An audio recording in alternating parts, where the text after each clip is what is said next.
You know what? I'll say it. I'm pissed off. I'm pissed off at this guy.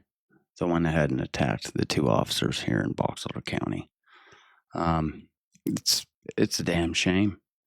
Um, I'm pissed that this dude was able to terrorize his family for as long as he was.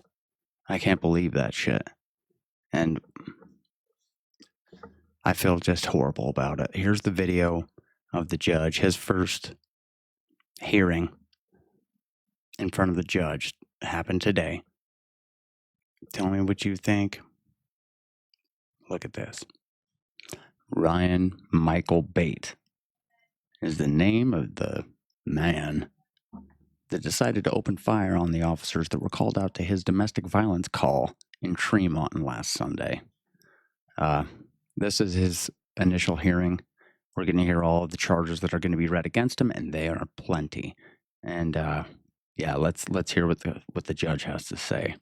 All right, apologize about that delay with some technical issues. Can everybody hear me? Yes, Your Honor. Yes, Your Honor. All right. My name is Judge Spencer Welsh. Are you Ryan Michael Bate? Date of birth, September 1st, 1992? Yes, Your Honor. All right. You're here today for your initial appearance in cases 251100344 and 343. I'm going to read to you the charges that have been filed against you by the state of Utah in these two cases. We'll start first with case 251100344. You've been charged with count 1, attempted aggravated murder, a first-degree felony in violation of Utah Code 76-5-202. Have a copy of the charging documents called informations there in front of you. Count 2, aggravated murder, a capital offense in violation of Utah Code annotated 76-5-202. Count 3, aggravated murder, a capital offense in violation of Utah Code annotated 76-5-202. Count 4, attempted aggravated murder, a first-degree felony in violation of Utah Code 76-5-202.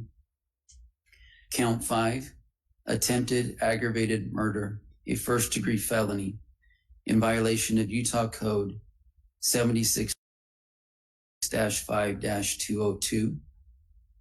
Count 6, attempted aggravated murder, a first-degree felony in violation of Utah Code 76-5-202. Count 7, endangering a police service canine with conduct likely to injure or kill, a third-degree felony in violation of Utah Code 76-13-209 2C. Count 8, possession of incendiary device, a second-degree felony in violation of Utah Code 76-15-2.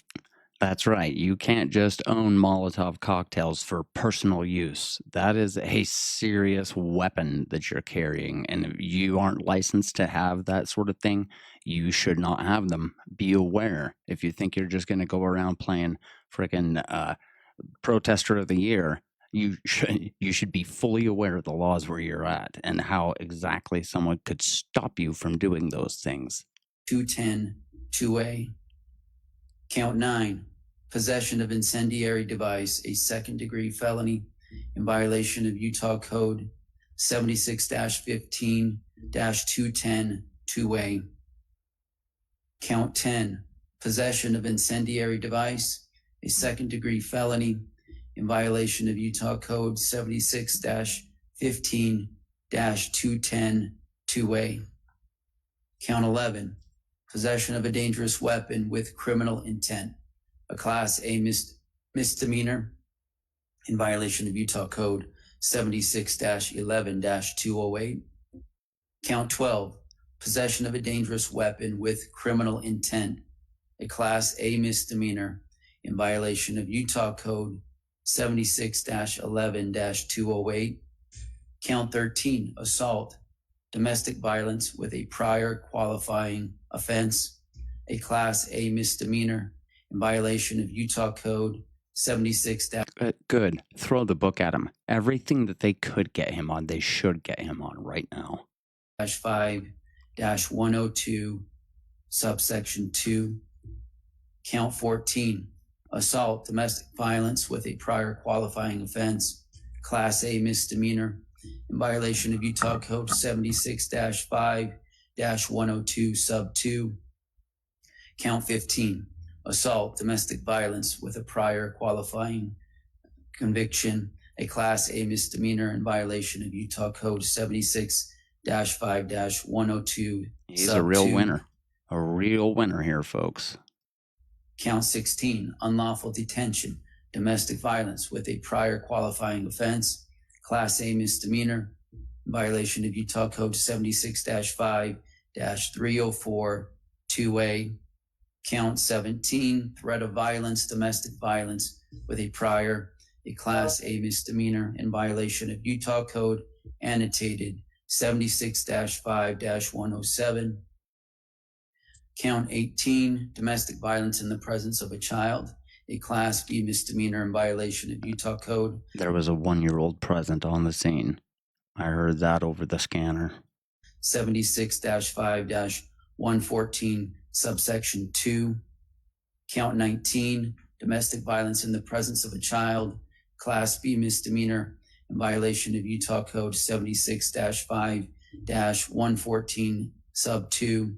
And count 20, domestic violence in the presence of a child, a Class B misdemeanor in violation of Utah Code 76-5-114, sub 2.